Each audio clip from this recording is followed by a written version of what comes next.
ఇక గణపతి లొంగుబాటుపై ఉత్కంఠ. మార్చి 31తో ముగియనున్న కేంద్రం డెడ్లైన్. అదే రోజు గణపతి సహా ఏడుగురు మావోయిస్టులు లొంగిపోతారనే చర్చ. ఆసక్తి రేపుతున్న ఇటీవలి పరిణామాలు.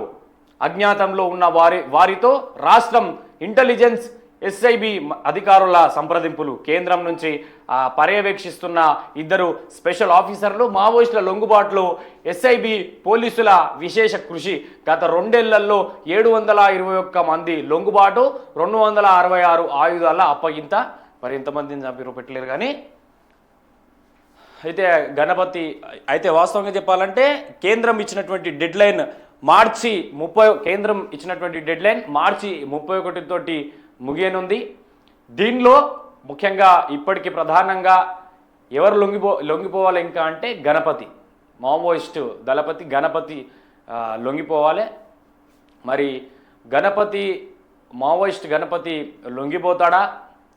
కేంద్రం అయితే సంప్రదింపులు జరుపుతూ ఉంది. అక్కడ 2 అధికారులు వాళ్ళు ఇంటెలిజెన్స్ వర్గాలు ఇక్కడ సంప్రదింపులు జరుగుతూ ఉంది. ఆ లాస్ట్ డెడ్లైన్ రోజే గణపతితో సహా 7 కీలక మావోయిస్టులు వాళ్ళ కింద కూటమి సభ్యులు అందరూ కూడా లొంగిపోతారని చెప్పేసి కూడా మనకు స్పష్టంగా వార్త అందుతూ ఉంది. మరి ఏమవుతుందో చూద్దాం.